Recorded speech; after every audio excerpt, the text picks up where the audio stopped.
जय गुरुदेव। अनंत कोटि ब्रह्मांड नायक सदगुरु भगवान के चरणों में कोटि कोटि वंदन। बाबा रामदेव जी महाराज के चरणों में कोटि कोटि वंदन। भगवान भोलेनाथ माता पार्वती के चरणों में कोटि कोटि वंदन, बारंबार प्रणाम। सभी को हर हर महादेव, शंभो शंकर, शंभो शंकर। तो आज कुछ समय फिर मिला है और इस बार थोड़ा समय आप सब लोग ने देखा होगा, थोड़ा कम मिल रहा है। इसका एक तो विशेष कारण यह है कि जिम जो मेरे पास घोड़ी है नीली गायत्री, उसका बच्चा छोटा है थोड़ा, मतलब महीने 1.5 महीने का। तो क्या होता है कि वो भी उसको पूरा ध्यान रखना पड़ता है। जब घोड़े पालना भी बहुत बड़ा एक कृत्य है। एक ऐसा है कि इसको कैसे कह सकते हैं कि पूर्व जन्म का संस्कार के बिना घोड़े पल नहीं सकते। घोड़े को कुछ लोग तो व्यापार के लिए रखते हैं, वो अलग बात है, लेकिन कोई शौक के लिए रखता है तो ये एक पूर्व जन्म का संस्कार है, ऐसा घोड़ों में कहानी है। जब संसार शुरू हुआ और अंत तक आप कल की भगवान अवतार को सुनोगे तब भी घोड़े की बात ही सुनोगे साथ में। तो ये एक शक्ति स्वरूपा है।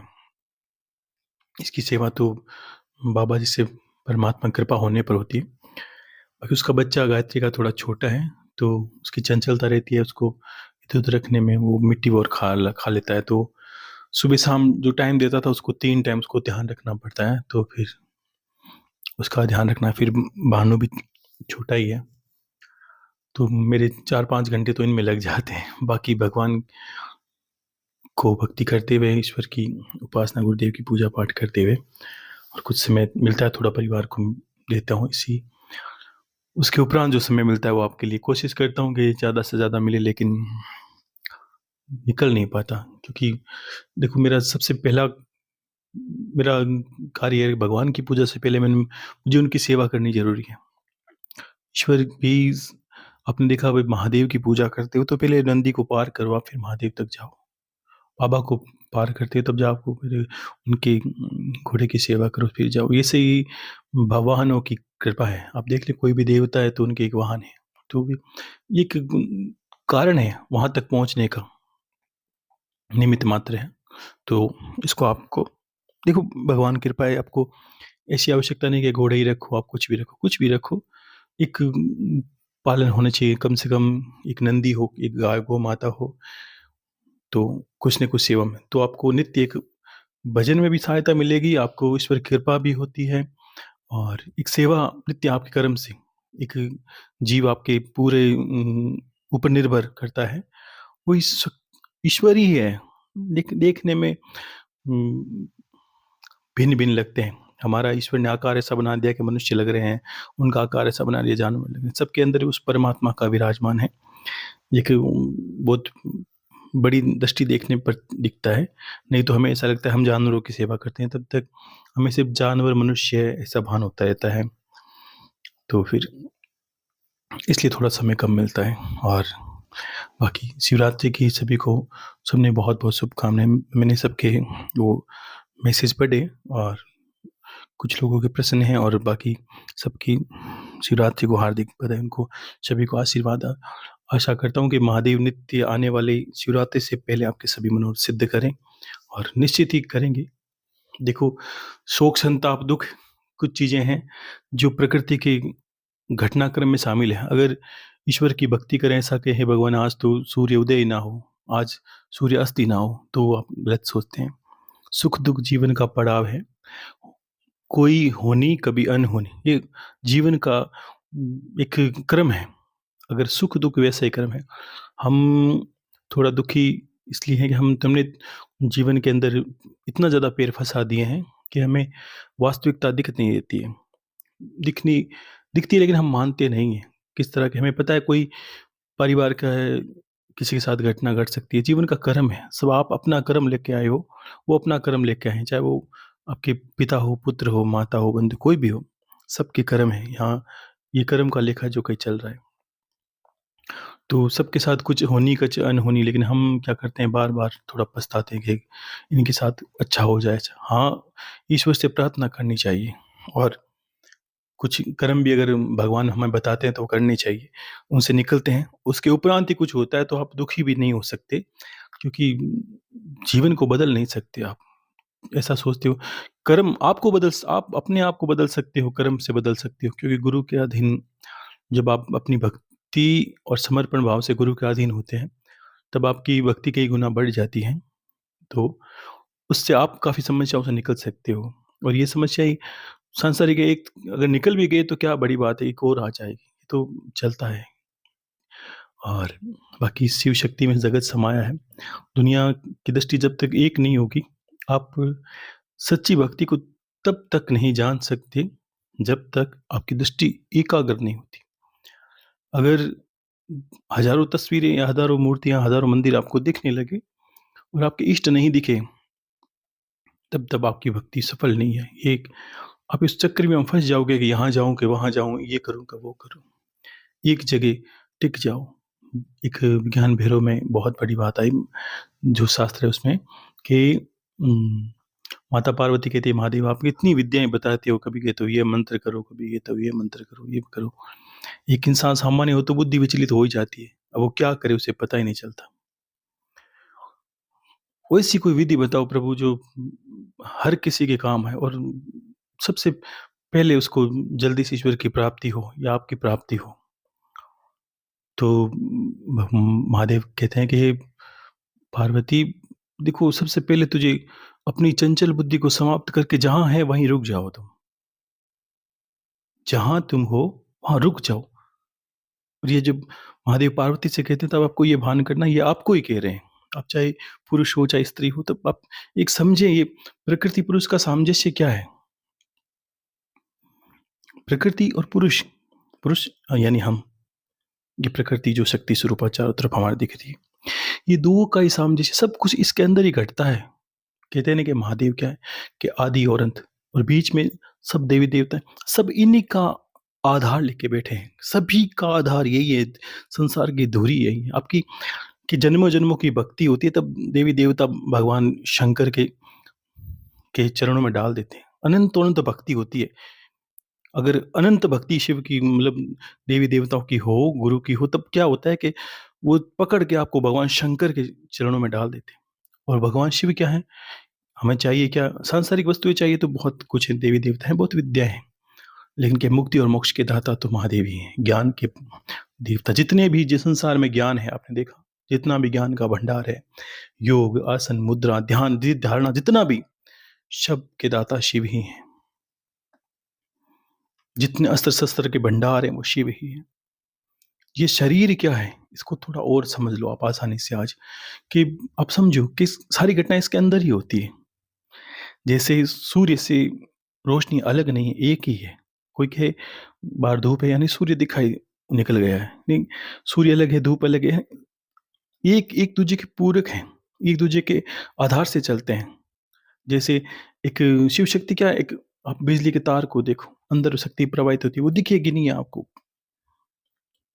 और बाहर एक तार आधार दिया हुआ है ना। तो तार, कहते हैं ना शिव के बिना शक्ति नहीं है और शक्ति के बिना शिव नहीं। क्यों, कि अगर तार ही नहीं हो तो जो शक्ति का प्रवाह है, करंट का प्रवाह, कैसे होगा, आप समझ सकते हो कि नहीं होगा, नहीं होगा ना। क्या, तो वो उस वायर के अंदर, वो तार के अंदर, तार आधार है। वैसे ही पेड़ एक आधार है, पेड़ में अंदर जो इसके छोटे छोटे तंतुओं में जो ताकत है, वो शक्ति स्वरूप है, वो अंदर बह रही है। जब इसकी जड़ें खोखली हो जाएगी, वो ताकत निकल जाएगी, शिव भी आप समझ सकते हो कि शक्ति के बिना शिव शव की भांति गिर जाएगा पेड़ भी। इसी के अंदर सब है, कि सब लोग हैं। आपने, हमने सबने ये सुना कि वो लोग है, वो लोग है, वो लोग है। ये जितने भी लोग हैं कहाँ पर? क्यों हम सच्ची भक्ति को समझ नहीं, कभी हमें पता ही नहीं चलता कहाँ जाना है, किस रास्ते। दुनिया भटक रही है, हम भी भटक रहे हैं, भटक रहे हो, यहाँ लाना है, वो लाना है, वो मंत्र करना है, वो माला करनी है, वो होती, सब कुछ सत्य है, लेकिन निर्धारण आपने किया कि आपको जाना कहाँ है। देखो, एक ऐसी होती है कि मुझे रुपयों की आवश्यकता है, तो मैं माँ लक्ष्मी की शरण लूँगा, या भगवान कुबेर की शरण, या जो भी भगवान जो है संपत्ति के जो अधिकारी हैं, या जो संपत्ति के दाता है, उनकी शरण लूँगा, पर उनसे प्रार्थना अर्जन करूँगा, उनके मंत्र करूँगा। ये मेरा मेरा लक्ष्य क्या है? मेरा लक्ष्य है संपत्ति, तो आपने गलत चयन नहीं किया, आपने सही किया। तो एक अब बताइए कि एक गुरु का चयन हम क्यों करते हैं?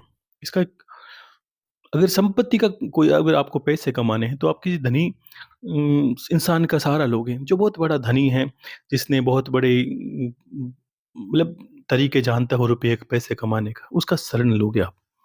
वो आपको विधियाँ बताएगा, ये करो आपको ये व्यापार हो जाएगा, ये सफल हो जाएगा, यहाँ सफल हो जाओगे। तो हम किसकी शरण लें?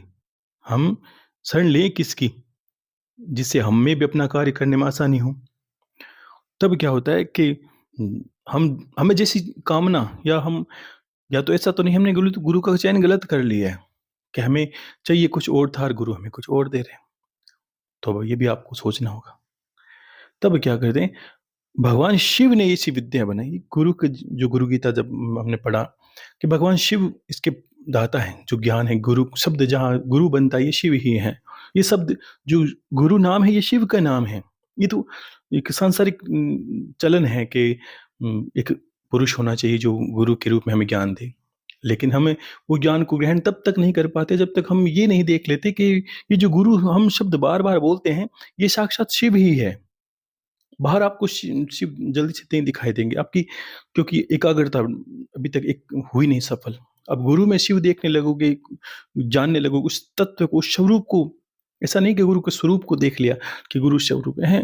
आपको ये भान करना होगा, बस ये जो गुरु शब्द है ये शिव का स्वरूप है। अनंत भक्ति महादेव की सफल होती है, तब वो गुरु रूप में किसी को भेजते हैं आपके जीवन में, और वो आपको उस मार्ग तक लेके जाता है जो शिव पर जाकर, शक्ति पर जाकर खत्म होता है। लेकिन शिव शक्ति के पास क्यों जाएँगे हम? कि हमें क्या ज्ञान चाहिए, हमें संसार से मुक्ति चाहिए, दुखों से अलग चाहिए, हमें योग, मुद्रा, ये भगवान का साक्षात्कार, ये सब क्रियाएँ भगवान शिव ही देते हैं। ये सब शिव के शरण में जाती है सारी चीज़ें। तो सब बाकी देवता क्या है इसका आधा, देखो, जैसे एक पेड़ है, एक पेड़ मूल में एक है जड़, पेड़ बना कैसे? कितनी शाखाएँ, क्या पत्तियाँ, क्या तना, क्या बीज, क्या जड़ें अलग-अलग हैं। ये एक बीज से निकली है, ये जो बीज है, ये सबका मूल है। ऊपर में फूल, पुष्प, फल सब अलग-अलग लगेंगे। इसलिए शरीर को भी एक वृक्ष की भाँति कहा, लेकिन मूल में यानी जहाँ से अगर बाहर निकलेंगे तो शाखाएँ आप घूमते रहोगे, ये शरीर में कामनाओं की भाँति हम घूमते रहेंगे। अब योग से हम कुंडलिनी शक्ति या जो भी ध्यान धारणा करते हैं, उसमें जाते हैं हम उस बीज तक पहुँचने की कोशिश करते हैं, जहाँ से हमारी उत्पत्ति हुई है। और अंत में बीज तक पहुँचते क्या कहता है कोई गुरु या ज्ञानी इंसान? शिवोह मैं ही शिव हूँ। इसलिए और भी रामचरितमानस या और भी बहुत पुस्तकों में कहा है कि पिछली बार भी बात हुई थी कि जो तहि जानहि सो जानहि सोई देहि जनाहि, और सो तहि जानहि सो सोई हो जाए। मतलब इसका अर्थ समझ लो आप कि जो ईश्वर के स्वरूप को जान जाता है, कहाँ छुपा है, कैसा है, वो ईश्वर ही हो जाता है। इसका एक ही कारण है, एक ही लाइन में खत्म होती है बात। जब तक आप भेद रखोगे कि मैं अलग हूँ, गुरु अलग है, ईश्वर अलग, आपके अंदर ही तो है। लेकिन अंदर है तो देखें कैसे, कहाँ कैसे प्रवेश करें? तब साँसों को आधार बनाएँ, क्योंकि ये साँसें हैं जो बाहर से अंदर जा रही हैं, और तो कोई चीज़ जा नहीं रही है। ऐसी क्या क्रिया है जो हमारे बिना किए शरीर में हो रही है और अंदर जाती है, बाहर भी आती है। अब हमें प्रवेश करने के लिए उसका सहारा लेना, यहाँ जहाँ जाना है उसकी गाड़ी को पकड़ना पड़ेगा, वैसे ही साँसों का सहारा लेके। अब बहुत ज़्यादा ध्यान, योग, सोहम करते हैं, तब हम अंदर उतरते हैं। तब अंदर घटनाएँ घटती क्या करती है कि हमें लोग दिखाई देते हैं। फिर कि कुंडली, दूसरी दुनिया कहेगी कुंडली चक्र, ये देखो सब विद्याएँ इतनी श्रेष्ठ हैं कि हल्के शब्दों में इसका वर्णन नहीं है कि जीवन जीवन निकल जाएगा, एक-एक चक्र का वर्णन आप सुनोगे तब भी। तब हमें पता चलता है कि हमारे शरीर है, हमारे शरीर के जो बना है, इस जो ढांचा बना है, इससे 5 तत्वों से बना है। ये बाद में जानोगे, अभी तो सिर्फ़ पढ़ा है, पुस्तकों में देखा है।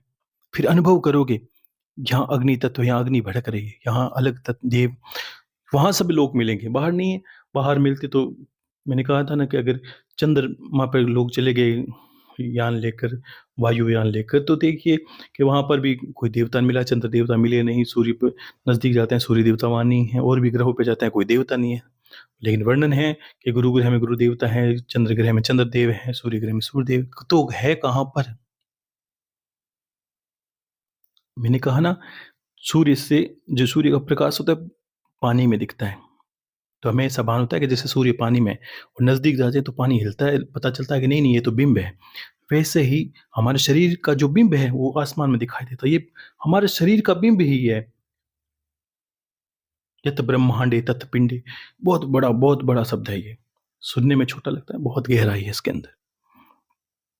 तब कहते हैं कि शरीर जहाँ हम मूलाधार को मानते हैं, ये हमें क्या करता है, पृथ्वी तत्व को संबोधित करता है। थोड़ा ऊपर आते हैं, मणिपुर चक्र में जल संबोधित करता है, स्वादिष्टान में जल करता है, मणिपुर में अग्नि तत्व संबोधित करता है, अनाहत में वायु करती है, विशुद्धि चक्र में आकाश तत्व करता है। फिर आगे पहुंचते हैं तो ये क्या है, फिर आगे यानी ये 5 तत्वों से शरीर बना है। विशुद्धि चक्र से आगे आज्ञा चक्र में जाएंगे, तब यहाँ देवलोक शुरू हो जाते हैं। आज्ञा चक्र में यानी भ्रिकुटी, त्रिकुटी, ऐसे करके ऊपर के लोगों में। और इन 5 तत्वों को पार किए बिना, या 5 तत्वों में मतलब पार की साधना, या 5 तत्वों को हम जब तक सांस के द्वारा एक-एक तत्व को धीरे-धीरे जान नहीं लेते, धीरे-धीरे या पार नहीं कर लेते, तब तक हमें आगे दिखाई नहीं देता। और जब 5 तत्वों को पार करते हैं, तो क्या होता है कि आज्ञा चक्र में हमें हर चीज़ का भान होता है, हर लोक में, हर जैसे-जैसे जागृति होती है, वैसे-वैसे हमें मतलब देवलोकों के दर्शन होने लगते हैं। हम चाह के संपर्क कर सकते हैं, हम चाह के उस देवताओं को देख सकते हैं, हम चाह के जिससे भी संपर्क साधना है, जो सुना है शास्त्रों में, वास्तव में उन सब को देख सकते हैं, सुन सकते हैं, उनको सारों को समझ सकते हैं। फिर पता चलेगा कि जीव क्या है, जंतु क्या है, क्या प्राणी है, क्या मनुष्य है, कौन कैसा है। सीधे भक्ति करते सफल कहाँ होती।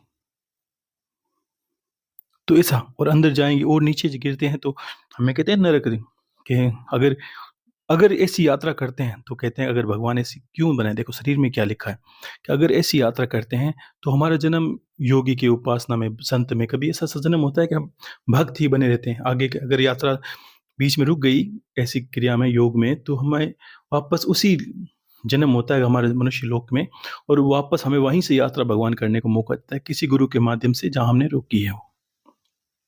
और नीचे गिरते हैं तो मूलाधार से नीचे क्या है, मूलाधार से नीचे पाताल है, उसके बाद क्या है कि रसातल है, फिर महातल, तलातल, सुतल, वितल, अतल, और उससे नीचे कुछ है कि हाँ, उसके नीचे कुष्मांडपुर, और उससे ज़्यादा नीचे नरक।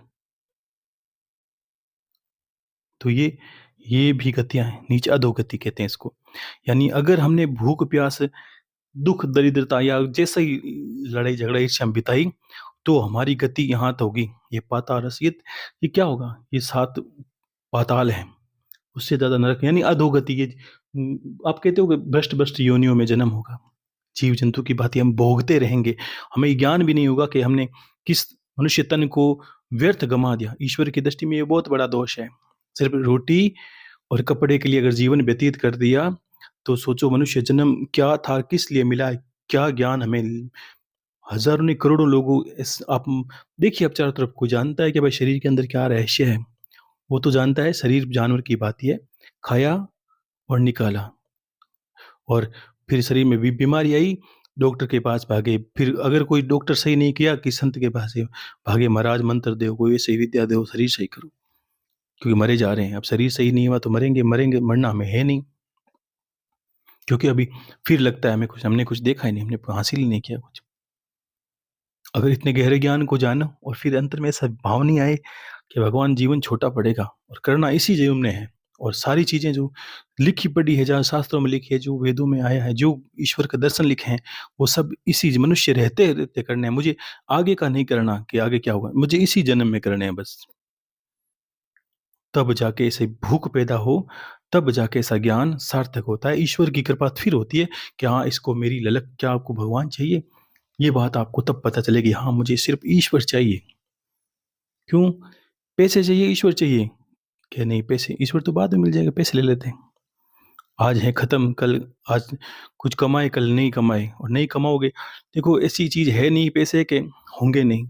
लोग चोरी करते हैं तो भी आ जाते हैं, यानी ज़बरदस्ती करते हैं। कोई काम ऐसे बहुत बहुत व्यापार मिलेंगे, बहुत काम, इंसान दीवार तोड़ के भी पैसे कमा तो लेता है, भूखा तो रहता नहीं है। लेकिन भगवान का रास्ता ऐसा नहीं है। उसमें सिर्फ़ ये होता है कि भगवान चाहिए मतलब भगवान चाहिए, और अपनी ज़बरदस्ती वो ले नहीं सकती। वो तो गुरु की शरण के जाए, अंदर जाए बिना और गुरु में समर्पण हुए बिना मिल नहीं सकते। तो अगर ऐसा ज्ञान मिले और कोई करने वाला हो, तो देखो पहले कहने वाला फिर करने वाला, वाह वाह क्या बात है।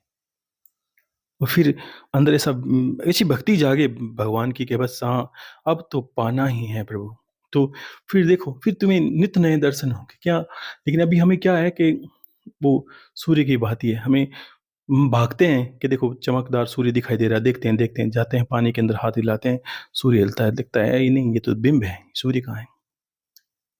तो ये जो सारी चीजें बताई, ये अब देखो शक्ति का आधार बताया, मूल आधार से नीचे, ऊपर शिव सहस्त्र, यानी बीच के अंदर सारे सारे लोग हैं, यानी जो भी घटनाएं, जो भी देवता, सब बीच के इसके पड़ाव है।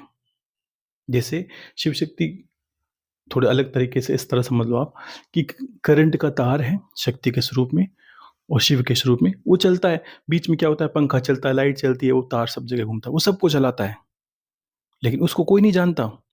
लोग कहते हैं पंखा चल रहा है, हवा आ रही, लोग कहते हैं फ्रिज चल रहा है, मतलब ठंड, कुछ पानी ठंडा हो रहा है, लोग कहते हैं और भी बहुत चीज़ें चलती है, लाइट से कितनी चीज़ चलते हैं पता है, कूलर, पंखा, एसी, पता नहीं कितने कितने, लोग उनको जानते हैं। लेकिन उस मूल को जानना बड़ा कठिन है, क्योंकि उम, इसे जल्दी से हमें ऐसा सद्भाग्योदय भी नहीं होते, हमें ऐसा मिलना ही नहीं होता, हमें रूप में ज़्यादा उलझे हैं। उस रूप के दर्शन हो जाए, उस संत के दर्शन हो जाएँ, उसके कोई दर्शन कहीं नहीं ले जाता। और बदले हैं तो आप बदल के बताइए मुझे कि वो दर्शन कर लिए, आप बदल गए हो।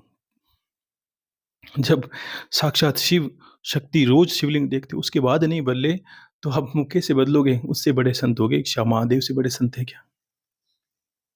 तो ये तो एक प्रारूप है गुरु का, एक वो अपनी शरण छोड़ के ईश्वर की शरण में। आपको समझना इतना ही है बस, गुरु जो शब्द है ये शिव का महादेव ही साक्षात स्वरूप है। जब इसको पीने लगोगे आप और इसका निचोड़ निकालने लगोगे, तो आपको पता चलेगा कि वो शिव ही हैं। लेकिन गुरु शिव कैसे हो सकते हैं? उनके तो बस 3 नेत्र हैं, ललाट में चंद्रमा है, आपको नहीं दिखेंगे। हैं वो, और देखोगे तब पता चलेगा, क्योंकि अगर सामने शिव आए तो आप जानोगे थोड़ी तो। क्योंकि आपको तो लगेगा बस वो आएँगे तो गंगा बहती रहनी चाहिए रोज़। तो वैसे ही स्वरूप है, ये स्वरूप है बताने के लिए आपको। और यही यही मूल को जानना है, यही जड़ है जहाँ से हमारी उत्पत्ति हुई है, जहाँ से दुःख उत्पन्न हुए हैं, सुख उत्पन्न हुए हैं, संसार सारा, पूरी जो बिखरी माया है वो सारी-सारी यहीं से उत्पन्न हुई है। लेकिन इस जड़ को पकड़ के, साँस को पकड़ के, सोहम करके, भगवान की उपासना साधना करके वहाँ तक पहुँच सकते हैं। इसलिए आप बड़े-बड़े सब जगह जाओ, महादेव, महादेव, शक्ति स्वरूप, क्योंकि जो बड़े-बड़े ज्ञानी जन हैं वो जान गए हैं कि जो मूल है वो शिव शक्ति का प्रारूप, यहाँ से ही जगत बना है। और बीच बीच की भक्ति है, भगवान के हर भगवान की एक शरण है, आप प्रेतों को पूजोगे भगवान कृष्ण कहते हैं कि मुझ परमात्मा नहीं, जो मूल है। ऐसा नहीं कहा मुझे, यानी मुझे कृष्ण को ही पूजो आप, ऐसा नहीं कहा। मुझ परमात्मा यानी मुझ यानी मूल। जिस वक़्त भगवान ये कह रहे थे मुझ परमात्मा अर्जुन को, तब ये उन्होंने पहले अपने स्वरूप को दिखाया कि ये जो विराटता है, यानी जो आत्म रूप है मेरा, मेरा जो आत्म रूप है, मुझको छोड़कर बाकी किसी को, यानी आत्मा उपासना को छोड़कर बाकी किसी भी योनि को आप पूजते हो, उसी योनि में चले जाओगे। ऐसा नहीं कि मुझ कृष्ण, वो कृष्ण ही शिव है, लेकिन वो आत्मिक रूप में बताता है। अर्जुन जब कहता है मुझे दिखता नहीं आप कौन हो? तब बताता है आत्म रूप में एक है। क्योंकि वो बहुत, भगवान तो भगवान है, लेकिन वो कहते क्या हैं? वो हैं एक राम जगत से न्यारा वाले। यानी वो आत्म रूप है। आत्म उपासना यानी आत्मा के दिग्दर्शन जिन्होंने कर लिया, आत्मा स्वरूप में जिन्होंने स्थिर हो गए, वो संसार में व्याप्त हैं। वो सब सब में व्याप्त हैं, इसलिए वो क्रिया को, कला को जानते हैं, एक को सब में रूप में दिखाई देते हैं। अब गोपियाँ मान लो रास रचाती है, तो वो सब में दिखाई देते हैं, भगवान कृष्ण ही कृष्ण। क्योंकि वो जान गए, उन्हें अपना रूप प्रकट करने में योगी करते हैं। एक से दूसरे रूप में प्रकट हो गए, एक जगह से वहाँ दिखाई, कभी वहाँ दिखाई दी। वो क्यों? वो जब वो आत्मा को, स्वरूप को जान लेते हैं, तब उसे पता चलता है। देखो नहीं जानते तब तक क्या है कि मैं हूँ, मेरा मित्र है, मैं हूँ, मेरा शत्रु है, मैं अच्छा हूँ, ये बुरा है। लेकिन जिसने आत्म स्वरूप को जान लिया, वो कुछ नहीं कहेगा। वो उसके शब्द खत्म हो जाएंगे। उसका यही शब्द रहेगा, किसको कहूँ, सामने भी मैं हूँ। अगर मैं बोलता हूँ, तो सामने मैं ही हूँ। आप जो आपके रूप में जो सुन रहा है, वो भी मैं हूँ। और जो सुना रहा है वो शिव है। तो अब है क्या? बस कुछ है ही नहीं, बस एक बीज है जिससे पूरा संसार बना है। ये तो प्रारूप है। शरीर आज है, कल नहीं रहेगा। ईश्वर का नहीं रहा जो धरती पे आए, तो आपका क्या रहेगा, मेरा क्या रहेगा? लेकिन ये ज्ञान इसलिए है कि आप उसको नहीं जानोगे, तब तक आपको भटकते रहोगे, भटकते रहोगे। और वो क्या है? वो आत्म उपासना है, अपने शरीर के दिग्दर्शन करना, अपने शरीर के मूल को जानना, अपने शरीर के रहस्य को जानना। उसके अलावा जितनी भी साधनाएँ, उपासनाएँ सब के सब मिथ्या हैं, मतलब चली जाएगी आपके साथ। अगर वो साधना सिद्धि है वो भी चली जाएगी, रहेगी नहीं। लेकिन जो चली जाएगी उसके पीछे मेहनत करना व्यर्थ है। अगर 2 साल बैठे हैं, कोई चीज़ आई और 5 दिनों में चली गई, तो फिर 2 साल का क्या होगा? कुछ ऐसा हो जो कभी नहीं मिटे, जो शाश्वत हो, सदा रहे, वैसा वैसा तो आत्म उपासना ही है। अपने कितना आसान आँखें बंद करके बैठना, साँसों पे ध्यान देना, ईश्वर को याद करना। ईश्वर कौन? जो अंदर बैठा है आपके रूप में। आप एक बात ही, भटकते देवता, मैंने कहा था ना, बहुत जगह लिखा होता है कि हम क्या, हम जो पागल होता है वो भूल जाता है अपने अस्तित्व को, वैसे ही हम लोग हैं। हम अपने अस्तित्व को भूल गए हैं और बाहर अपने अस्तित्व को ढूँढने जा रहे हैं कि भगवान कहाँ है, भगवान कहाँ है? और वो ईश्वर जो परमात्मा सबको देखता है अंदर भीतर छुपा हुआ, वो हँसता है हमारी मूर्खता पर, देखो कैसा मूर्ख है, कहाँ-कहाँ भाग रहा है। अंदर मैं बैठा हूँ, बाहर बाहर भटकते-भटकते। मृग तृष्णा की बात, जब हिरण गर्मी में इधर-उधर भागता है ना, तब जब आपने देखा होगा, दर्शित रोज़ दिखता है कि आपको सड़क पर धूप की वज़ह से पानी दिखाई देता है। ऐसा लगता है जैसे दूर पानी पड़ा है। हिरण को वैसे दिखाई दे, वो भागेगा वहाँ से मृग तृष्णा की भांति। जाके देखेगा पानी नहीं है, थोड़ा आगे दिखाएगा, आगे भागेगा। वैसे ही उसको कस्तूरी की भांति सुगंध आएगी, यहाँ नहीं, यहाँ नहीं। अंतर में पता चलेगा ये कस्तूरी तो मेरे अंदर ही है और मैंने पूरा जीवन निकाल दिया इसको ढूँढने में कि कस्तूरी कहाँ है। ठीक है ना? तो ऐसा-ऐसा स्वरूप छोड़कर, ऐसी-ऐसी चीज़ें छोड़कर हम जब भागते हैं ना, भटकते हैं, तब दया आती है। आप लोगों पर भी, आपके स्वरूप को भी, कि आप के अंदर इतना अनमोल खजाना लिए हुए और कि नदी के तट पर बैठे हैं, प्यासे बैठे और मर ही जाते हैं प्यासे। तो परमात्मा क्या करे कि नदी के तट पर बैठे हैं, प्यासे बैठे हैं और प्यास से मर जाते हैं, और इच्छा हुई कि हाथ बढ़ा के जल पी लिया जाए, नहीं पी पाए। ठीक है ना? तो ऐसी उपासना है। और एक जीवन में एक ज़रूर ऐसा कहूँगा, कोई जीव की कोई एक सेवा पकड़ो आप, उसमें विशेषकर गाय और नंदी में से एक की। ठीक है ना? और कुछ लोग बाहर करते हैं, कुछ लोग करते हैं कुत्तों को पालते हैं। ये देखो, जीव को पालो आप, मैं मना नहीं कर रहा हूँ, लेकिन कुछ चीज़ें घर के योग्य नहीं होती, कुछ बाहर। आपने देखा शक्ति का जहाँ-जहाँ प्रारूप होता है, वहाँ भैरव जी का तस्वीर, क्योंकि उनके साथ वो चलती चलती है नकारात्मकता। जिनके घर में कुत्ते, बिल्लियाँ ऐसी जब चीज़ें पालते हो ना आप, तो उनके साथ नकारात्मकता चलती है। वो घर को अशुद्ध कर देती है। अशुद्ध का अर्थ है कि उनके साथ चीज़ें चलती हैं, वो नहीं चाहेंगे तब भी वो चीज़ें चलेगी। वो चाह के भी आपका भला नहीं कर सकते। वो दूर से, कुत्ते तो घर की सुरक्षा के लिए, तो वो बाहर से ही सुरक्षा कर सकता है, उसको अंदर रखना लोग रखते हैं। आजकल देखो, गौ माता को तो बाहर निकाल दिया रोड पर, उनको कोई पानी के लिए नहीं पूछ रहा, अंदर कुत्ते बेड पर सो रहे हैं लोग। देखो लोगों की कैसी-कैसी मतियाँ हो गई। उस जीव को ही खराब करे, वो तो वहाँ बाहर का ही है। उसको 3 दिन किसी एकदम साधारण कुत्ते को, लावारिस कुत्ते को रोटी दो, चौथे दिन आपके घर के आगे बाहर बैठा रहेगा। उसे पता है कि मेरी जगह यहाँ है, यहाँ मुझे खाना मिल जाएगा और मुझे इस घर की सुरक्षा करने देनी है। आप नहीं पढ़ाओगे तब भी वो समझ जाएगा ये बात, क्योंकि वो बना ही इसलिए है। गौ माता घर के लिए बनी है।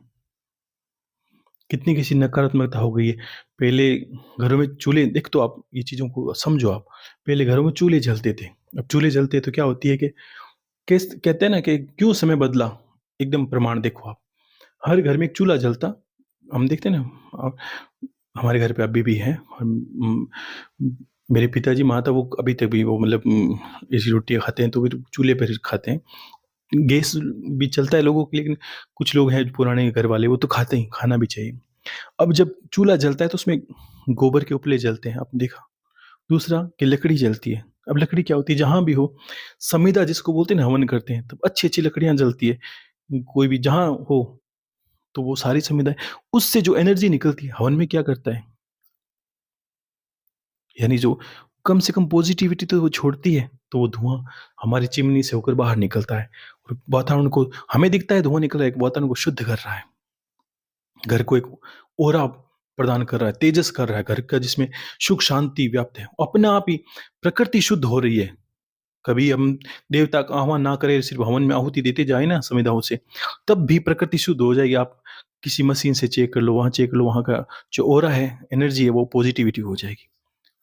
तब घर में सुख शांति होती है। अनुभव करते कि हाँ, रोटी खाते हुए नहीं लड़ते इंसान, प्रेम रहता परिवार में। आज क्या होता है, पहली बात तो गोबर गैस से बनी वो गैस क्या करता है, वो नेगेटिविटी पैदा करता है। ना तो उससे कोई धुआं निकलता है, ना उसमें कोई समिधा जलती है, ना उसमें गोबर के उपले हैं हर घर में। तो देखने में नजर आएगा कहीं पे सारी नकारात्मकता नकारात्मकता। नहीं तो हर रोज चूल्हा जलता, और उसमें लोग बनाते हैं आज भी, और जो ज्ञानी जन हैं, चूल्हे पर रोटी बनती, पहली रोटी भगवान विष्णु को, क्योंकि अन्नपूर्णा स्वरूप है भगवान विष्णु भगवान माता, तो उनको भगवान विष्णु के रूप में या अपनी जो भी देवी देवता पूजते उनको पहले चूल्हे में रोटी बनती देते, फिर कौवे के लिए, कुत्ते के लिए, गाय के लिए, फिर रोटी बनती, फिर रोटी में भी स्वाद बनता। और एक प्रकृति का, गाय का इसलिए देते कि गाय के उपलों से हमें वो अग्नि प्राप्त होती है, दूध दही घी कितनी चीजें मिलती हैं, उनके बिना देवता का हवन नहीं होता। और जहाँ गाय रहती है वहाँ, आप मान लो जहाँ गौ माता रहेगी वहाँ तो देवता रहेंगे ही। और नंदी, नंदी साक्षात, आप देख लो, नंदी साक्षात भगवान, मतलब धर्मराज का स्वरूप है। नंदी घर में होने से धर्म की वृद्धि होगी ही होगी, और उस घर पे कभी भी संकट नहीं आएगा, आपातकालीन स्थिति नहीं बनेगी। क्योंकि नंदी की, गौ माता की सेवा तो लोग फिर भी स्वार्थ से कर लेते हैं कि चलो दूध मिलता है, गाय नहीं मिलता है, मतलब हमें प्रतिफल में कुछ मिलता तो है ना। लेकिन नंदी की सेवा से कुछ नहीं मिलेगा। लेकिन वो मिलता क्या है, जो दिखता नहीं वो मिलता है। वो क्या मिलता है, हमें धर्म मिलता है हमारा। और धर्म क्या करता है, हमारी अनिष्ट से रक्षा करता है। वो दिखता नहीं है। आपत्ति काल कहेंगे धर्मो रक्षित रक्ष, ये धर्म ये है। खेतों में पहले नंदी से लोग, ये देखो चीजें थी, वो गौ, जो बैल होते उससे खेतों को जोतते, तो वो गोबर भी करते, गौमूत्र भी करते, मान लो नंदी, तो वो खाद भी बनती। आज खाद तो कृत्रिम लाएंगे और ट्रैक्टर से चलाते हैं, तो क्या हुआ कि देखो जमाना बढ़ गया, करना भी जरूरी है, लेकिन चीजें समझो कि बदली कैसे। और उससे अब वो ट्रैक्टर तो कोई खाद देगा नहीं, और फिर रसायन, कीड़े, ये वो, ये करता करता जमीन के सारे जानवरों को खत्म कर दिया कि ये खा गए। एक कितने जानवर बचे हैं, चूहों के मारने के लिए दवा आ गई, मतलब कितने पक्षियों को मारने के, चिड़िया को मारने की दवाएं, सारी दवाएं, हर जानवर को मारने के लिए एक दवा निकल गई। और ये बढ़ क्या रहा है, पाप पाप पाप करते करते हम ऐसे हो गए हैं, इतने कलुषित हो गए हैं, और हम भी इसी में रहने वाले। हम कैसे हमारा कल्याण हो सकता है, कैसे उद्धार हो सकता है। और वो जहर हमने पहले खेतों में डाला, फिर फसल आई, फिर खाया, और मन में सोच रहे हैं कि हे गुरुदेव, हम तो अच्छा खाते हैं, हरी सब्जी खाई, अच्छी रोटी खाई। अरे हरी सब्जी खाई, खेतों में गए कि नहीं गए, आपने देखा ही नहीं। उस फसल के आने से पहले कितनी जीवों की हत्या हुई, और जो इसमें जो रसायन जहर डाला गया मारने के लिए, वो किसी आम का पेड़ घर पे लगाओ और जहर वाला पानी डालते जाओ, और फिर ऐसा विचार कर सकते हो क्या उसका आम रसीला होगा, और हो सकता है मीठा हो, लेकिन वो मीठा जहर जरूर होगा। और फिर लोग आजकल कितनी गैस की गोलियां, कितनी बीमारियों की गोलियां खाते हैं। ये गोलियां क्यों खानी पड़ रही है, क्योंकि हमने कर्म तो नहीं कर रहे। क्योंकि आजकल पैसे सब जगह है, यानी कोई भूखा तो नहीं है, पक्की बात है, मतलब अपनी व्यवस्था तो कर लेता है, तो संपन्न ही है, और क्या है। लेकिन ये मानो कभी हाथों से कर्म नहीं किया, कोई धर्म नहीं किया। धर्म का आधार यही है, अमाओं से आज गुड़ बाहर निकाल दो, गुड़ लेके चले जाए, गाय को दे दे। एक ऐसा हाथ से करो आप, और उसको परमेश्वर मान के करो। एक, हो सकता है 100 गाय है आपके पास, एक गौ माता वैसे रखो जिसको आप सारा सरेंडर कर दो, सारा उसमें मान लो यही माँ है, यही सब कुछ है। जो मंदिर में पूजा कर रहा हूँ ये साक्षात है, पहले यहाँ करूँ फिर मंदिर में करूँ। एक नंदी, एक छोटी सी कोई गौ माता, कोई भी चीज, ऐसा नहीं कि आप सब कोई आप घोड़े पालो, ऐसा नहीं, ये तो कोई अलग बात होगी। लेकिन समझो आप इस बात को, कहने का अर्थ ये कि एक ऐसी सेवा पकड़ लो जो आपके कल्याण का कारण बने, ध्यान रखना, निस्वार्थ करो उसको। आप बूढ़े हो तो आप मानोगे नहीं, गौ माता की सेवा करिए आप। तो ऐसा सा आपको एक कर्म जीवन में अपनाना है कि आप नित्य कर सको, वो कर्म आपके पास होना चाहिए। और देखो, बाहर जाके धर्म करते हैं, अगर जगह है तो कोशिश करें आपके घर के अंदर ही लेके आए, और रखें क्या ख इतने पैसे ल मुझे तो नहीं लगता लोगों के पास पैसों की कमी है। लोग ल लाख-लाख रुपए के फ़ोन लेके घूमते हैं, कितनी बड़ी बात है बताओ। लेकिन उस फ़ोन में कितनी चीज़ें मतलब अब कितने पैसे लगते हैं? लगते ही हैं। छोटी-छोटी चीज़ें तो इतनी चीज़ें बड़ी-बड़ी है तो अब गौ माता का कितना खर्चा आता है? कोई 2000 5000 ये सब एक नंदी रख सकते हो 2 5000 10,000 रुपए में खर्च मतलब इतना लगता ही नहीं है। लेकिन ध्यान रखना देखो कहते हैं कि गौ, नंदी और अश्व ये तीनों नहीं किसी के भाग्य का नहीं खाते। इसके जब ये घर में आते हैं तब इसके भा ये अपने भाग्य का खुद खाते हैं और हमें भी अपने भाग्य का खिलाते हैं और हमारे धर्म का वर्धन करते हैं। 3 काम ये चीज़ें ज़रूर करती हैं। तो ये कारण होता है। हज़ारों दुखी हैं लेकिन हमने ऐसा कर्म भी नहीं किया ना जिससे हम सुख अपना सुख मान सकें कि हमने ऐसा किया है हम सुखी हो जाएँगे। तो कोई कारण बताओ? सिर्फ़ जिए जा रहे हो, भोग के लिए जिए जा रहे हो, रोटी के लिए जिए जा रहे हो। क्या तो ये क्या ज़िंदगी है? उम्र देखते रहो और फिर देखो क्या होता है। ठीक है? तो और अश्व की बात करूँ तो बहुत बड़ी लेकिन थोड़ा जानना भी आवश्यकता है आपको इसको पालना नहीं है ऐसा कोई सबको अश्व ये बहुत अलग हो जाएगा। ये हर किसी की सेवा का बस की बात नहीं बहुत बड़ा होगा। लेकिन आप समझो कि अश्व साक्षात सूर्य पुत्र हैं और 33 कोटि देवी-देवता मानते हैं हम 33 देवी-देवता जिसमें 2 आपने सुना अश्विनी कुमार ये उन इस घोड़े का स्वरूप ही है।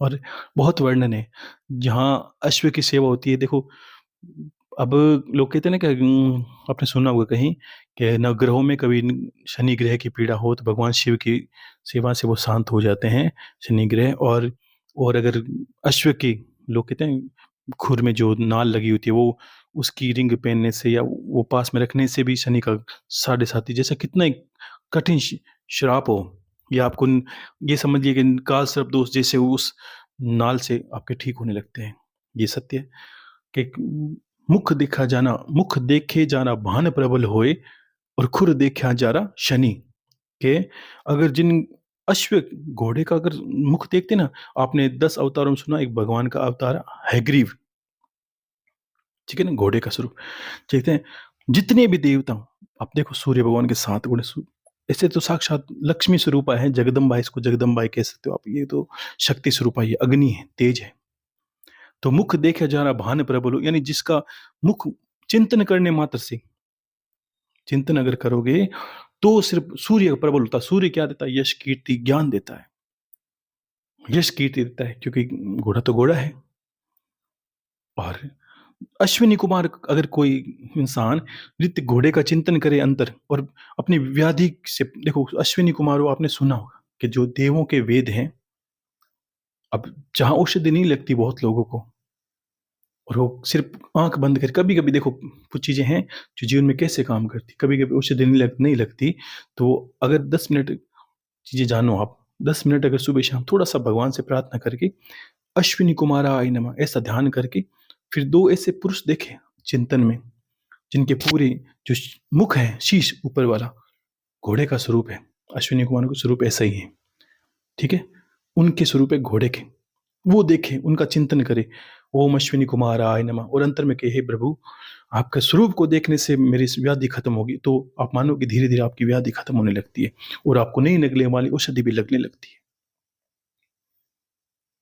तो साक्षात अगर घोड़े को देखते हो तब भी और आप नहीं जानते तो कभी अनुभव करना जिनके पास आपने सुना होगा घोड़े हैं तो जहां वो रहते हैं या जहां व्याधि वहां से चली जाती है क्योंकि वो स्वरूप ऐसा है और शरीर में ऊर्जा रहती क्योंकि ताकत का कारण आपने देखा मशीन गाड़ी कितनी होगी लेकिन उसमें लिखा हुआ हॉर्स पावर कोई भी मशीन है उसमें लिखा हॉर्स पावर यानी बहुत ज़्यादा पावर ताकत की चीज़ लेकिन ये संभव नहीं है कि हर कोई रख सके खुली जगह नहीं मिलती इनके लिए देखो मेहनत लगती है बहुत समय देना पड़ता है इनको तो वैसे ही लेकिन कुछ चीज़ें जानो कि ये 33 देवताओं में 2 स्वरूप हैं अश्विनी कुमारों के सूर्य भगवान के पुत्र हैं भगवान सूर्य के स्वरूप कोई सूर्य घोड़े को कहा है और भी बहुत कथाएं कभी मैं कहूँगा भगवान सूर्य के बारे में या घोड़ों के बारे में लेकिन वास्तविकता है ये इतनी और गौ माता को तो इतनी जान के रखो। हम सिर्फ इतना इतना मान लेते हैं घर में गाय है हम सेवा करते हैं, नहीं, उसको पहले मानो कि वो जगदम्बा है, वो उसके शरीर में सारे देवता हैं। गौ माता को देव माता भी कहा, क्यों कहा कि देखो माँ क्या करती है, बच्चों का पालन पोषण करती है, दूध पिलाती है, उनकी सेवा करती है। तो वैसे ही गौ माता दूध घी देती ना, अब घी से हवन होते हैं दीपक करते हो, और दीपक से ऊर्जा बनती है। उस ऊर्जा की तुष्टि पुष्टि से किसी देवता को याद करोगे वो आता है, और उसकी तुष्टि पुष्टि होती है गौ माता के घृत से हवन करने पर। तो मिला तो गौ माता का घी, तो गौ माता को ही देव माता कहा, क्योंकि घी के बिना हवन संभव नहीं है, गोबर के उपलों के बिना हवन संभव नहीं है, और पंचगव्य के बिना हवन संभव नहीं है। आप सोचो ये चीजें तो गौ माता ही दे सकती है, तो वो गौ माता देती किसको, हमें देती है और देवों को भी देती है, तो गौ माता भी है, देव माता भी है। और नंदी, अगर इंसान के जीवन में अगर बहुत ज्यादा संकट हो, ऐसे लगे धर्म संकट भी बन रहे हैं और मान सम्मान भाई खत्म हो रहा है, तो सुबह गौ नंदी को, छोटे बच्चे को गुड़ दे तो आप, तो उसके आगे चारों पैरों में धर्म का वास होता है, आपके उसके पैरों को छू लो, बस प्रणाम कर लो, हे भगवान आप साक्षात धर्म स्वरूपा हो, तो धर्मराज जी का बल बढ़ता है, आप नरकगामी कभी नहीं होते, ये तो सत्य बात है। और धर्मराज जी का बल आशीर्वाद बढ़ता है, जीवन में धर्म बढ़ता है, और धर्म बढ़ता तो क्या आता है कि धर्मो रक्षित रक्षित, धर्म आपके मान सम्मान की रक्षा करता है, प्राण प्रतिष्ठा उसको उसको भी आपको बढ़ा के रखता है। ये चीजें, मतलब ऐसा नहीं है कि ये कोई नहीं है, ये चीजें एक सामान्य जीवन में थी, गौ माता थी, नंदी था, और भी चीजें जो मैं बता रहा हूँ, ये तो इसमें कुछ नहीं, कुछ नहीं कहा मैंने, ये है। और ये सब कुछ ईश्वर, सब कुछ ईश्वरी तो है। जब आप सोचते हो वो चीज़ें आपके पास आती है, चारों तरफ ईश्वर में ही स्वरूप है। अगर हमें सिर्फ़ यही दिखता है कि राम जी से मिलना है, अयोध्या जाना है, माता जी से मिलना है, वैष्णो देवी जाना है, तब आपको समझ लेना चाहिए कि आपकी भक्ति बहुत एक निम्न स्तर की है। आपको बहुत जानना बाकी है। जाना चाहिए दर्शन के लिए। एक कृपा ऐसी होती है कि वो बुलाती है, बुला लेगी, ये भी सत्य है। लेकिन सिर्फ़ उसी को मानना, ये आपकी मूर्खता है। यानी बार-बार पीड़ा में हो अयोध्या जाना पड़ेगा, बार-बार पीड़ा में हो उस मंदिर में जाना पड़ेगा, तिरुपति बाला जाना पड़ेगा, केदारनाथ जाना पड़ेगा। तो आपका मन अगर ऐसे विचलित होता है, इसका अर्थ है कि आप अगर भगवान को समझ में, एक कृपा ऐसी होती है, आप तो जानते हो सब जगह ईश्वर है, लेकिन आपका मन बना एक बार केदार चले जाइए, महादेव का आदेश, तो उसको आदेश समझिए। अपनी पीड़ा को सोचकर मूड बना लेना, या पीड़ा को सोचकर रास्ता कि ना वहाँ जाना है, तो उससे कुछ होने वाला नहीं है। और जब अंतर में आप जागृत हो जाते हो, तब रास्ते खुले मिलते हैं। आप देखोगे कि आप मंदिर में प्रवेश करोगे, तो आप अनुभव करोगे गुरु का बल प्रबल होने से मंदिर के द्वार खुले मिलेंगे। आपका गुरु का बल प्रबल होने से आपको ऐसा लगेगा जैसे सारी चीज़ें आपके सामने आई है, वो साक्षात भगवान खुद ही किसी माध्यम से आपको लगेगा, बस आपके काम बड़ा-बड़ा हो रहे हैं, बहुत लोगों की भीड़ है, लेकिन आपके बस काम हुए जा रहे हैं। क्यों? कि आपका गुरु प्रबल है, गुरु शब्द प्रबल है। और जो इष्ट है या भक्ति प्रबल है, वो देवता आएगा, किसी भी मंदिर में चले जाओ। अगर आपने अनुसरण किया है गुरु भक्ति का, और आपने अंतर में गुरु के शब्दों का अनुसरण किया और कर्म किए, तो आप आज ही अनुभव कर लें, किसी मंदिर में चले जाएँ जहाँ बहुत ज़्यादा कुछ हो, आपको लगेगा कि यहाँ दुर्लभ है, उस दुर्लभ को मानो, और फिर गुरु का नाम लेके चलो, आप फिर देखोगे कि दुर्लभ कैसे सुलभ हो जाता है। तो ऐसा होता है गुरु की भक्ति से भी। लेकिन अभेदा क्या होता है कि हम अलग हैं, गुरु अलग हैं। ज्ञान से जानो, फिर व्यवहार करो संसार से। व्यवहार में अर्थ ये है कि कैसे हम, इसका अर्थ ये नहीं कपटी से व्यवहार नहीं, व्यवहार करना है। लेकिन अंतर में ये करें, ये संसार में स्वभाव है। पति-पत्नी झगड़ते हैं, तो अब दोनों एक हैं तो झगड़ा क्यों रहे? देखो स्वभाव से अलग-अलग हैं। कोई, मैं जानता हूँ आपके अंदर मैं स्थित हूँ आपके अंदर, गुरुदेव के अंदर मैं स्थित हूँ, या उस परमात्मा में मैं स्थित हूँ, या परमात्मा मुझ में स्थित है और आप में भी स्थित है। लेकिन व्यवहार की दृष्टि से, कर्मों की दृष्टि से हम अलग-अलग हैं। ठीक है ना? ये ध्यान रखना आपको। और कुछ 1-2 प्रश्न कहूँगा। एक प्रश्न किसने लिखा है? हुँ, गुरुदेव मेरी बेटी विदेश में पढ़ाई कर रही है। कुछ दिन पहले इसका हाथ में एक तिल है जिसका फ़ोटो खींचा एक मशीन से डॉक्टर ने, तो फ़ोटो में उस तिल में कोई कुछ कलर नज़र आ रहा है। तो उसे डॉक्टर ने कहा कि वो 6 महीने में जाँच कराती रहे स्किन कैंसर। देखो ये चीज़ें उन्होंने कहा कि ऐसा हो जाँच करवाई होगी, तो भगवान डर लगने लगता है कि ऐसा नहीं हो। देखो आजकल बीमारियाँ बहुत हैं, लेकिन आपको नहीं होगा निश्चित ही, ये बाकी मैं क्या कहूँ, ये मुझे नहीं लगता ऐसा कुछ होगा। आप चिंता ना करें और कोशिश करें शरीर को स्वस्थ घर पे ही करें। और डॉक्टर आपके बहुत गुरु भाई भी हैं, लेकिन मैं ये नहीं कहूँगा। देखो बड़े-बड़े अस्पताल अस्पताल है ना, उससे निकलना बड़ा मुश्किल होता है वापस। अगर घुस गए तो घुस गए, वापस निकलना मुश्किल हो जाता है। क्योंकि जो जो शरीर पे जितने एक्सपेरिमेंट होते हैं ना, उसमें इंसान पहले ही मौत से पहले ही मरने लगता है। तो आप कोशिश करो, दवाओं का सेवन ज़रूरत होने पर भी करो। शरीर को स्वस्थ बनाओ, योग करो, आसन करो, ध्यान करो। अपने आप को कठोर बनाओ, बलिष्ठ बनाओ, ताकि कम से कम दवाई की ज़रूरत पड़े आपको, ठीक है? और एक प्रश्न है, गौरी नाम से इन्होंने कहा है, गुरुदेव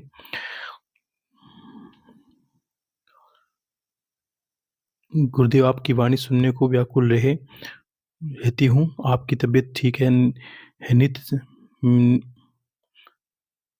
असवन की धारा मेरे आँखों से गंगा की तरह बहती है।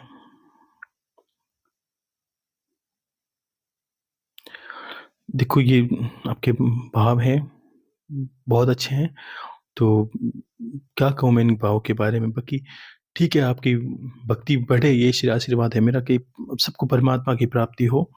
और देखो बहुत उतार-चढ़ाव जीवन के अंग बनते हैं और बनेंगे भी, लेकिन अगर डगमगाना नहीं है, आपको बस एक कथा को याद रखना है, बहुत ज़्यादा ज़रूरी है। वो कथा मैंने उम, अपने मन से बनाई है, आप सोच लीजिए। आपने मैंने वो कथा नहीं थी, आपको याद होगा, मैंने महादेव को मैंने बोला था, किसी को महादेव ने दर्शन दिए और कहा कि बस क्या माँगो? तो उसने कहा बस मैं यही माँगता हूँ कि मैं बहुत चाहता हूँ कि बहुत लोगों को दर्शन हो आपके, बहुत लोगों पर आपकी कृपा हो। तो महादेव ने कहा ऐसा संभव है नहीं, बाकी तुम प्रयास कर सकते हो। तो उस राजा ने प्रयास किया, अपनी प्रजा को ले जाने का। आपने कथा सुनी होगी, मैं अभी नहीं कहूँगा। आपको सबको पता है, पहली अमृतवाणी में होगी वो कथा। तो सबने किसी न किसी माँग के रूप में पीछे रहते गए, रह के राजा ने बहुत प्रयास किया कि अरे कोई सब चीज़ें छोड़ो, वहाँ चलो, वहाँ महादेव हैं साक्षात। लेकिन क्या है कि यही बात होगी, गुरु से कुछ चाहिए, गुरु किसी को नहीं चाहिए, भगवान से कुछ चाहिए, लेकिन भगवान किसी को नहीं चाहिए। यही कहानी है घर-घर की। चलो जो भी है खुश रहिए। और एक है सीलू रांका, जिन्होंने कहा है, गुरुदेव इनके घर में कोई बच्चे का जन्म हुआ है, तो उसका ना देखो, मैं नामकरण नहीं कर सकता, ये उचित नहीं है कि जो आप जो पंडित हैं, नामकरण उनसे करवाइए।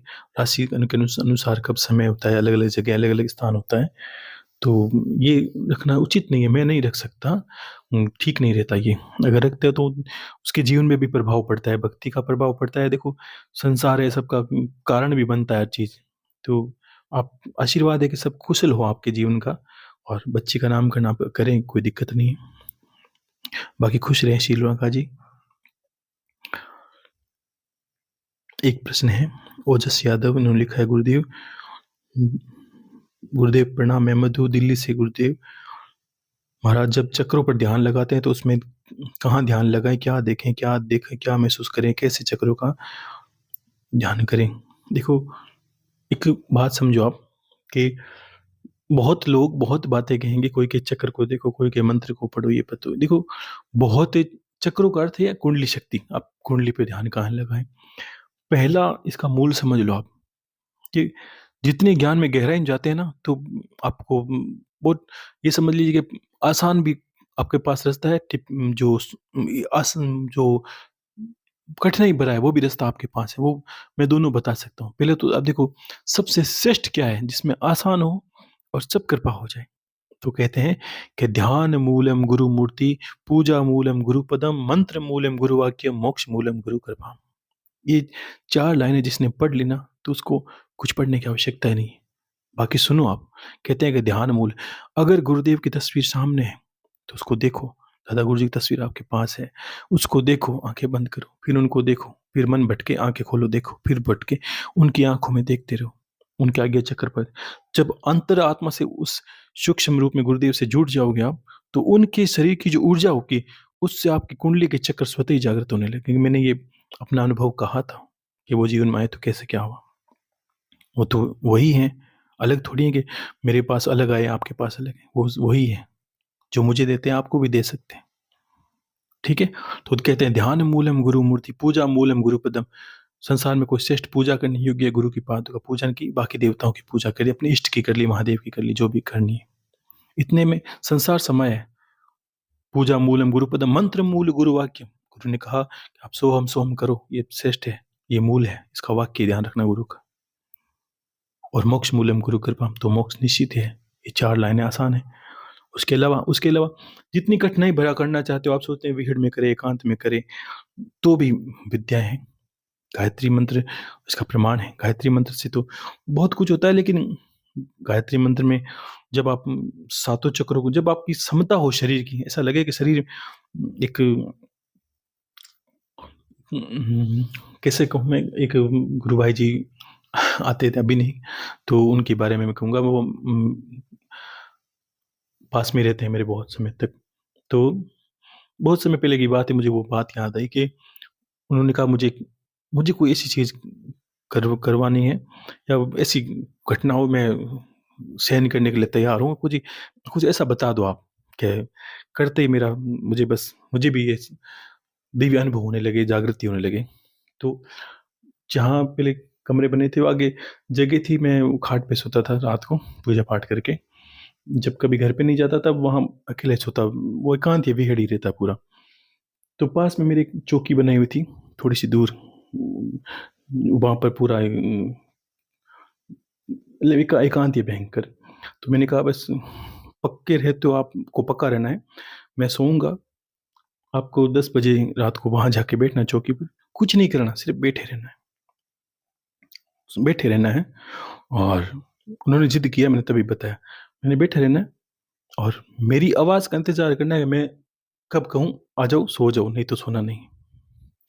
अब अगर मैं कहता हूँ किसी को कि भाई 11 बजे सोना है, तो सबसे पहले वो बैठेगा और थोड़ा थकेगा, थकते ही सोचेगा अब 10:30 बजी होगी, अब पौने 11 होगी, अब 11 बजे होंगे, तो उसका ध्यान पूरा घड़ी पे चला जाएगा।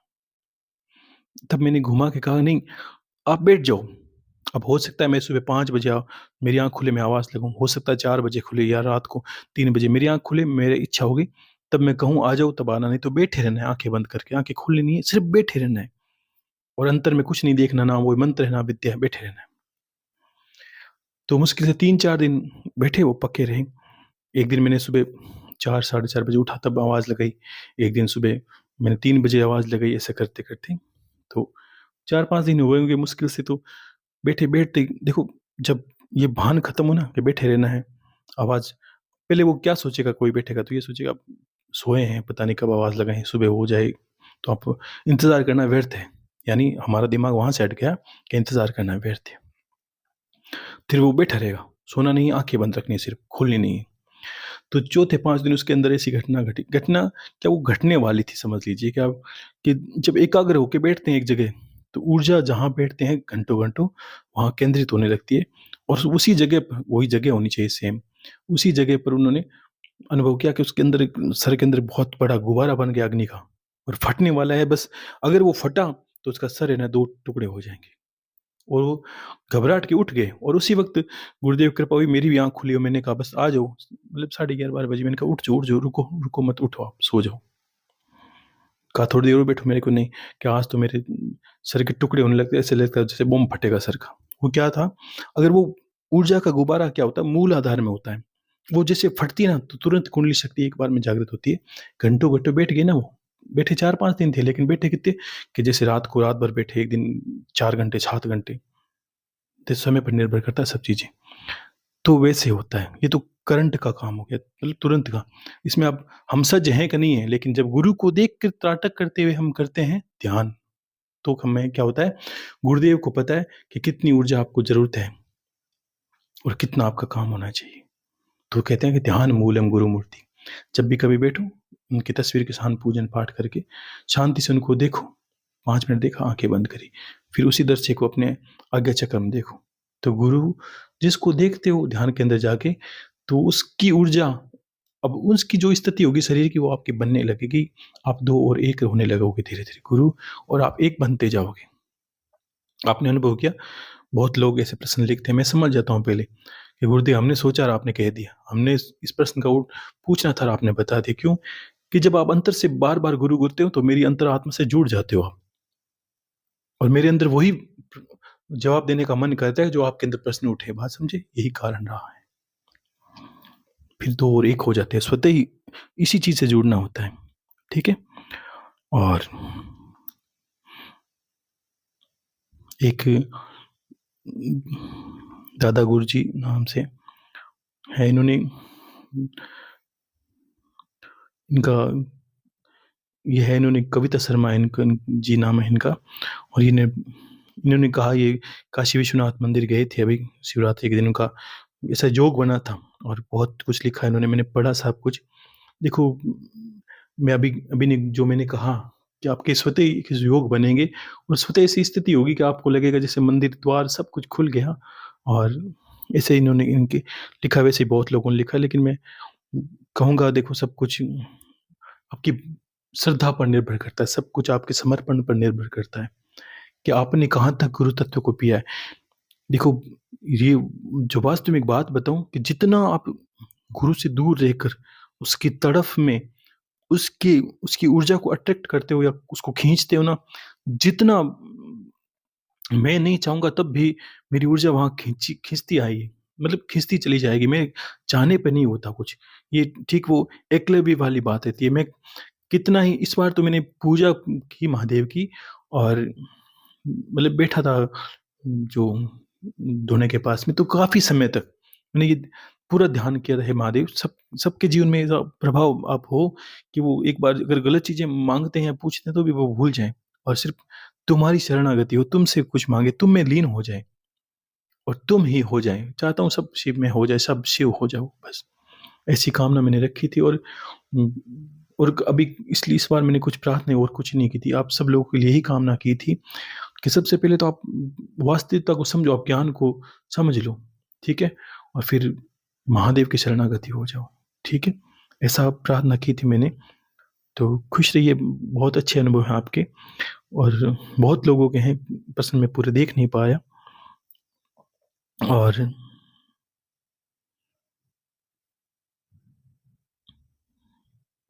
एक प्रश्न किसने लिया? गुरुदेव आदेश सिंह जी हैं।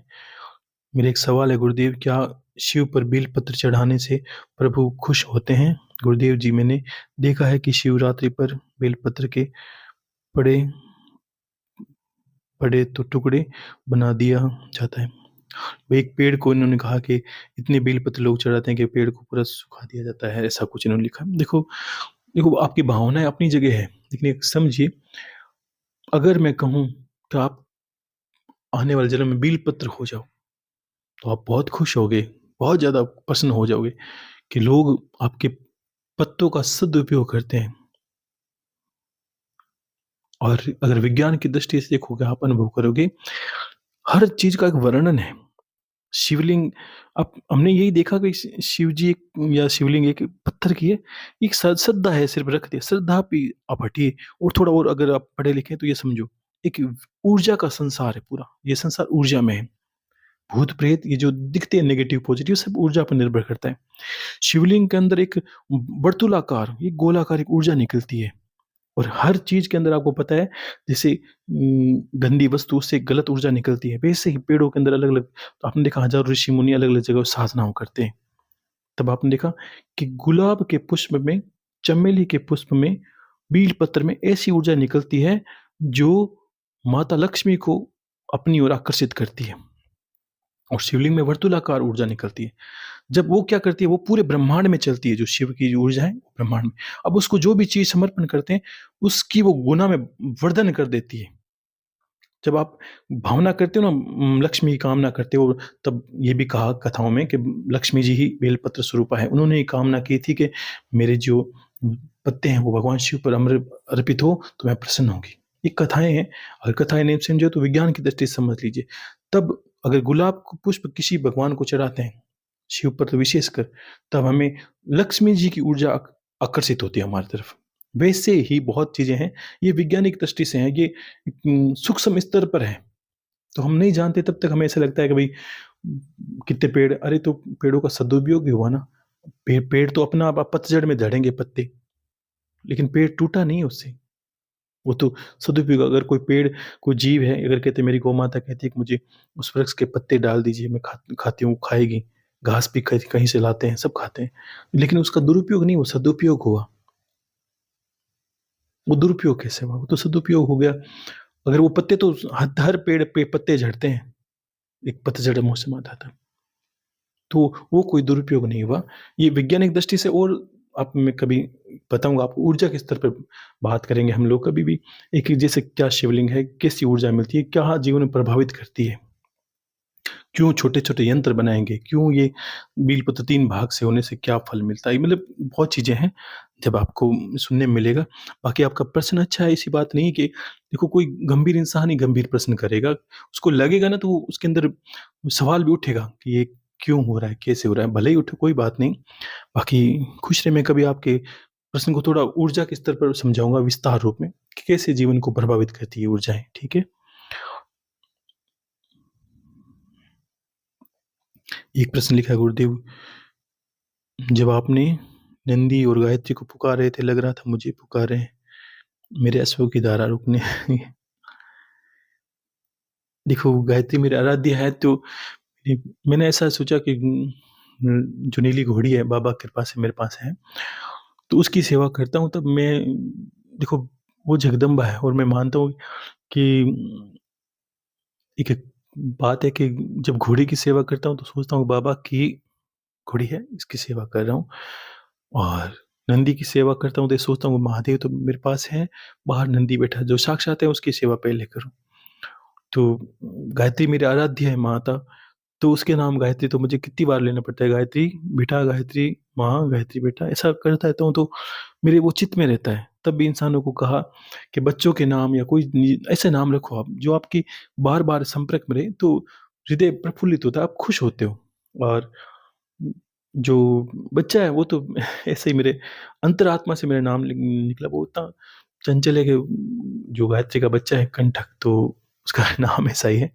अब आपका नाम गायत्री है तो आपको लगा होगा, नहीं तो देखो, आपने अच्छी बात कही, ये भी बहुत अच्छी बात है कि शब्द को अपनी जगह, अपनी किस तरह अपनी भावनाओं को बिठा लेना, किसको आवाज़ लगाई, लेकिन आपने सोच लिया बस मुझे ही आवाज़, तो ये बात सोच सकते हो, इसमें बहुत अच्छा है ये भी भाव है। मैं आपके भाव को बहुत अच्छा मानता हूँ, ऐसा भाव को, कि किसी को आवाज़ लगाएँ, शब्द को पकड़े कि जैसे मुझे ही आवाज़ लगाई है। तो यही मैंने अभी प्रारंभ में कहा था कि जैसे भगवान शंकर, माता पार्वती के, तो आप भाव बनाओ कि बस वो नहीं कह रहे हैं, गुरु के रूप में वो आकर मुझे ही कह रहे हैं, मैं ही पार्वती स्वरूप हूँ, तो वही भाव रखना है। वो भाव, जो भाव से जीते वो परमात्मा को जीत जाता है इंसान। और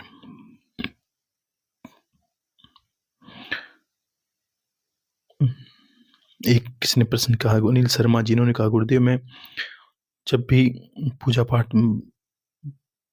परिवार, उन्होंने लिखा है गुरुदेव जी, जैसा आपने बताया कैलाश पर्वत तो भगवान शिव का परिवार से मैं ध्यान करता हूँ, तो गुरु जी मुझे भाव से कि कैलाश पर्वत पर शिव परिवार के साथ आप भी ध्यान कर रहे हैं। और गुरुजी, मेरी एक बात समझ नहीं पा रहा हूँ कि दादा, गुरुजी की तस्वीर में थोड़ा नीला आसमानी कलर है, उसमें मुझे साक्षात शिव दिखाई देते हैं, पहाड़ दिखाई, ऐसा महसूस होता है कि गुफा आसमान की तरफ है, उसमें रास्ता जा रहा है। ये गुरुदेव, कोई गलती तो नहीं? नहीं, गलती नहीं है। देखो, जब कभी भी गुरु की तस्वीर में ध्यान करते हैं या और भी चीज़ों में ध्यान, देखो 5 रंगों, ये रंग है ना, ये आपको प्रभावित करते हैं। कभी हरे रंग, कभी लाल रंग, कभी नीला, कभी पीला।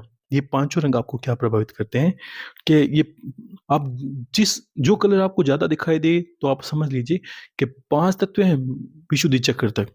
उस जिस अलग-अलग रंग हैं इसके पाँचों के, तो आपकी ऊर्जा मतलब आपकी जहाँ ध्यान केंद्रित होगा वो रंग आपको प्रभावित करेगा। अगर नीला रंग दिखाई दे इसका अर्थ है आपका विशुद्धि चक्र है ना, आकाश तत्व है, वहाँ तक आपका ध्यान जा रहा है, आपकी ऊर्जा बढ़ रही है यहाँ तक, ये चक्र में जागृति हो रही है, इस चक्र का वाहन हो रहा है, आपकी वाणी भी शीतल होने लगेगी। जिस चक्र का वाहन होगा ना, वाणी शीतल होने लगेगी। हरे रंग का ध्यान होता है तो ऐसा लगता है ये जो बाहर जो है अनाहत चक्र, इसका आप ध्यान करते हो हरे रंग का, तो आपको लगेगा आपकी जो भावनाएं वो आप भाव में बहे जा रहे हो। ये सब चक्रों के रंग है आपको प्रभावित करते हैं।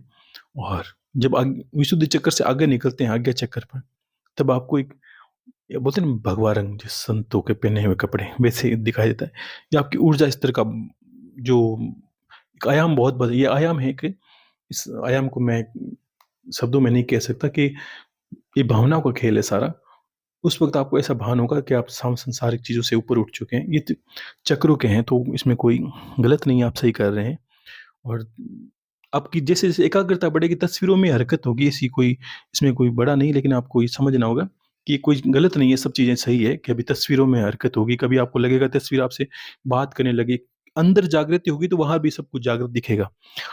प्रहलाद जी को अंदर जागृत हुई थी, भक्त प्रहलाद हैं, तब उन्होंने कहा ना, खंबे में भी भगवान दिखते हैं। तो वैसे ही आपकी दृष्टि बदलने लगेगी, क्योंकि संसार में कण-कण में ईश्वर तो है ही, वैसे ही आपकी दृष्टि बदलने लगती है। ठीक है? तो एक किसी ने बीच में प्रश्न किया, गुरुदेव किसी आदमी ने तंत्र करके खिलाती है बेटी की सा गुरुजी आदमी पर तंत्र के खिलाती है, बेटी की शादी तक बाँध रखी है। गुरुजी आपने विधि बताई उसमें अपने हाथ से कर। इन्होंने कहा मैंने पिछली बार वो बताया था कद्दू वाला, तो इन्होंने कहा कि ये खुद कर सकती है। जो है अनीता अनीता जी नाम है, कुछ लिखा है इन्होंने। देखो, अगर कोई पुरुष नहीं है तो आप कर सकते हैं, ऐसा कोई दोष नहीं है, आप करें। अगर ऐसी परिस्थिति लगती है आपको करें। बाकी देखो, अगर ऐसा खिलाया-पिलाया लगे तो आपको घर पे, मैंने कहा था बहुत पहले, आप सुना नहीं होगा। आप जहाँ हवन करते हो ना नृत्य, तो 108 बार गायत्री मंत्र बोलकर हवन करते हैं घी का, ठीक है? उस हवन में क्या करते हैं, आपको पहले गोबर के उपले लेने हैं। अगर जिसको लगे, देखो ऐसा आजकल तो तांत्रिक रहे नहीं, लेकिन फिर भी आपको लगता है किसी ने कुछ खिला दिया, तो खिलाने से नष्ट होगा। तो आपको समझिए कि कोई हवन कुंड है, आप नित्य हवन करते हो, वहाँ पर 108 बार गायत्री मंत्र बोल के घी, गौ माता के घी से हवन करें, और गोबर के उपलों पे करना है। इसमें नारियल एक रख लें, नहीं तो रखना आवश्यकता है। गोबर के उपले जलाने हैं घी डालकर, थोड़ा परास कपूर डाल ले, फिर घी की आहुति देते जाएँ 108 बार गायत्री मंत्र की। उसके उपलों की जो भस्म होती है ना, उसको घोल के पानी के अंदर उसको पिला दें, जिसको आपको लगता है तंत्र खिलाया है, जिसको किसी ने कुछ किया है, जिसके अंदर बाधा है, कुछ पीड़ा है। तो तांत्रिक कोई भी चीज़ है क्या, कोई भी उसके अंदर काली छाया भी आती है, वो भी नष्ट होने लगेगी, क्योंकि उस गायत्री मंत्र में इतना प्रभाव होता है। वो पिलाते ही उसके अंदर कोई दुष्प्रभाव है, कोई छाया का प्रकोप, या कोई रात को कुछ उल्टा-फुल्टा दिखाई देता है, आप पहले दिन अनुभव करें, उसको दिखना-विखना सब बंद हो जाएगा। खिलाया-पिलाया सब नष्ट-भष्ट हो जाएगा, ठीक है? और वैसा नहीं कर पाते तो नज़दीक कहीं देखें कोई सिद्ध धोना हो, जहाँ पर नित्य हवन आदि होते हो, या कोई संत हवन करता हो, वहाँ की भस्म लेके आप उसको 2-3 दिन घोल के पिला दें, तब भी आपको फ़र्क आएगा, ठीक है? तो बाकी आज बहुत समय हो गया है, खुश रहिए, सभी को बहुत-बहुत आशीर्वाद है। और देखो, आप लोग सुनते हो, करते हो, मुझे बहुत अच्छा लगता है। मैं आपको अंतर की आज बात बताता हूँ कि देखो, गुरु को या ऐसे भाव को, शिष्यों की कभी तारीफ़ या ऐसा नहीं करना चाहिए। लेकिन मैं कल सोच रहा था कि 2-3 वर्ष हो गए मैं कहता हूँ, आप लोग सुन के करते हो, तो आप बहुत गुणी हो। मुझे तारीफ़ नहीं करनी चाहिए आपकी, ऐसा सही नहीं है। लेकिन अंतरात्मा से मैं बस आपको उस आपकी उस पीड़ा को भी मैं समझ सकता हूँ, या कोई सारी चीज़ों को मैं बयान कर सकता हूँ। लेकिन उस उपरांत मैं आपको कहता हूँ, आप बहुत गुणी हो, सभी लोग बहुत अच्छे हो। आप आपको मैं उतना ही प्रेम करता हूँ जितना गुरुदेव को प्रेम करता हूँ, जितना मैं महादेव से करता हूँ, जितना मेरे प्रिय कंठक है, भानु है। तो आप उतने ही चाहे तो आप ये मान सकते हो कि उनको कह रहा हूँ नहीं, बस आपको ही कह रहा हूँ, आपका नाम ही ले रहा हूँ, आप ही का नाम कंठक है, आप ही का नाम भानु है। तो मैं नहीं कहूँगा तो ज़्यादा भावुक हो जाऊँगा, तो मैं आपको बस उसी प्रेम से, आपके जो प्रेम का उत्तर है, वो वही प्रेम से दे रहा हूँ कि मैं बस आपको खुश देखना चाहता हूँ, आप खुश रहें और सदा भगवान की शरणागति रहें और आप गुणी हो, निश्चित ही इसमें कोई दोष नहीं है। और महादेव से फिर से प्रार्थना है कि महादेव इसी जन्म में आपका सबका कल्याण हो, भला हो और आप उसी पथ पर चलें जो जिस पे प्रभु मुझे आपने चलाया है, इसी पे सब चलें और इससे ज़्यादा मैं आपको कुछ आशीर्वाद दे नहीं सकता। खुश रहें और गुरुदेव की सदा बाबा की कृपा आप पर बनी रहे। खुश रहिए। हर हर महादेव।